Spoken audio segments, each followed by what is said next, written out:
I'm Doc. And I'm TJ. And welcome back to the Playbook. Last time we were together, we were talking about the Gospel of John, chapter 2, verses 1 through 11, and the marriage/wedding at Cana. And we left you with our first point and our first thought, which was, if you invite Jesus, Jesus will come. And we transitioned from that after talking about it and having a spirited dialogue about different ways of inviting and different ways people get people to come to the wedding, who should come and who shouldn't, and the importance of having Jesus there. But the next thing and the next stage of this particular text talks about when you ask Jesus to do something, Jesus will tell you what you need to do. So when Jesus tells you to do it, do it. You know, I wish it was that simple. We make it so hard. We think we have our pastor friend, Pastor Jamie, and one of his focuses of his ministry is always bringing forth the imperatives of Jesus. Why focus so much on things that Jesus didn't talk about? Jesus didn't talk a lot about divorce. He didn't talk a lot about homosexuality. So why do we spend so much time dividing the body of Christ on those subjects? Focus on what Jesus told us to do, and you'll spend a whole lot more valiant effort than on the other things. So love like Jesus said love. Don't judge like Jesus said not to judge. Do those things, and you won't worry so much about the others. You know, I thought it was interesting after they ran out of the wine, after Mary came to him and told him they were out of wine. You know, we always like to debate, what did she expect Jesus to do? Was she expecting a miracle, or was she expecting Jesus? All right, Peter, y'all, we out. You know, we got to go. They ran out of wine. Was she expecting them to run down to the corner convenience store and get another 12-pack or case or something? You know, I don't know what she was expecting, but I know at least she was smart enough to realize when she had a problem, she didn't go to the banquet hall. She didn't go to the groom. She didn't go to the maid of honor. She didn't go to none of the other dignitaries. When she had a problem, she went to the man. That's it. She went to Jesus. If we could only remember that. I don't know how we get so far away from that so easily. But you spend time. It's like you asking your single friend something about your marriage. Go to the source. Go to somebody that knows and has all the answers. And you know, I think it was so funny. I would say church people, y'all can relate to this. You know, have you heard people say the phrase, you know, if I've done all I know to do, then I turn it over to Jesus. You know, Go ahead, you know, it don't take a rocket scientist to realize you don't know what you're doing and you don't know what to do. Why not turn over to Jesus in the beginning and save all that precious time? You know, when people always, you know, I thought about it, I talked about it, I worried it, and then I turned it over to Jesus. It didn't say what Mary did before. It said Mary saw a problem and she came straight to Jesus. And then, what was so interesting, I used to like to say, Jesus dissed his mom. He's like, well, what they got to do with me? You know. Reverend knows that is the quickest way to get me to give him the side eye is to say, woman. He said, woman. I thought he told his mama woman. It wasn't like that his side chick or nothing like that. It's woman. But that has to do with me. That ain't my time yet. But I love what Mary did after that. You know, after she probably picked her face up off the ground and everything, she said, well, whatever you tell you how to do, do it. That's it. And you know, sometimes it won't make sense. I mean, they knew it was water basins. I mean, and they knew what was in there.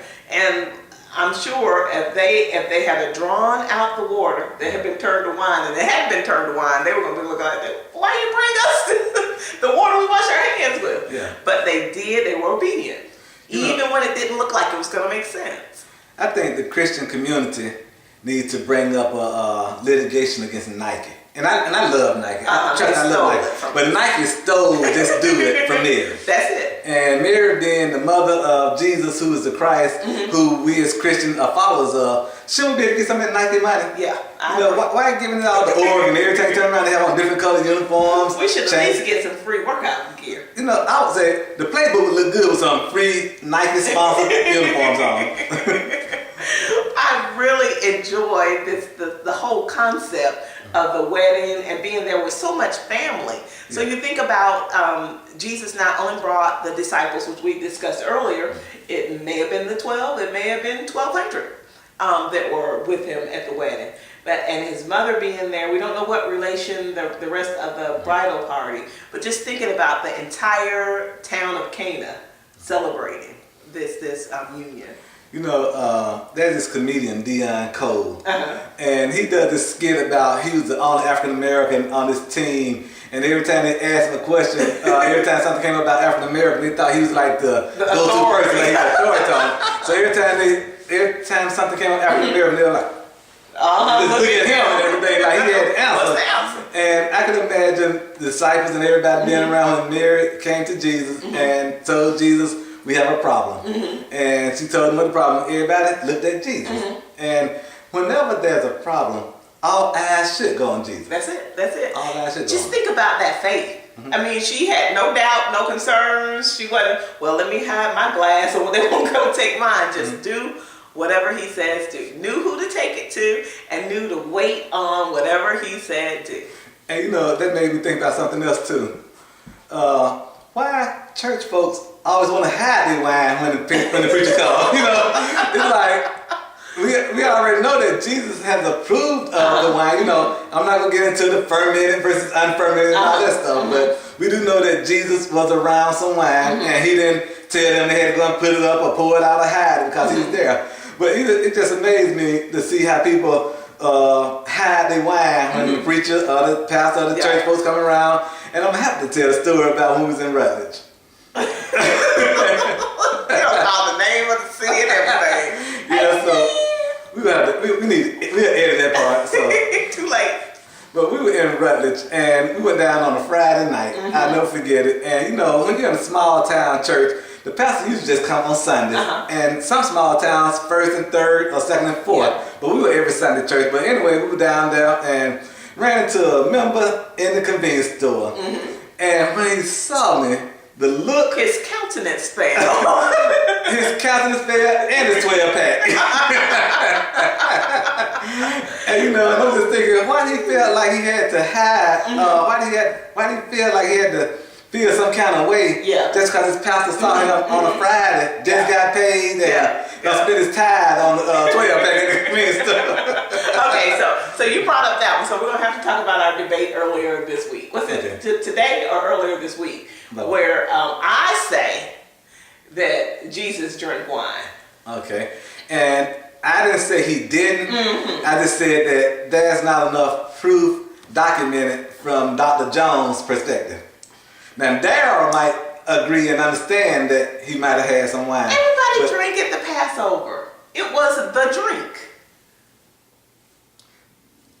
I understand the image that everybody probably drink at Passover, but I haven't seen written, documented proof that Jesus drank. I know he made sure everybody else had something to drink, but I haven't seen. So now you're gonna go Dave Chappelle on. You need to see his grandmama need to be there with his driver's license. Showing them with some wine in his hand, saying this is for my homies or whatever. Okay, all right, I give up. Okay. So our 2 points so far. When you invite Jesus, he comes. Yes. Point 2. Point 2. When you have a problem and you come to Jesus with it, whatever Jesus tells you to do, do it. And one thing I can say about that too, a lot of times when Jesus tells you to do something, it makes no earthly sense.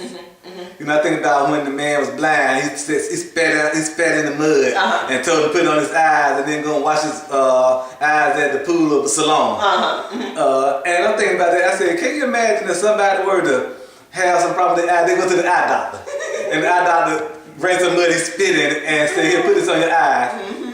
Do you think somebody's insurance gonna pay for that? You know, it's just what Jesus tell you to do don't make earthly sense. You know, I think about a lot of things that, you know, even personally, some of the things I felt like I needed to do and wanted to do, and I had great rationale on what to do. And then when I felt like Jesus said, no, do this, and I learned.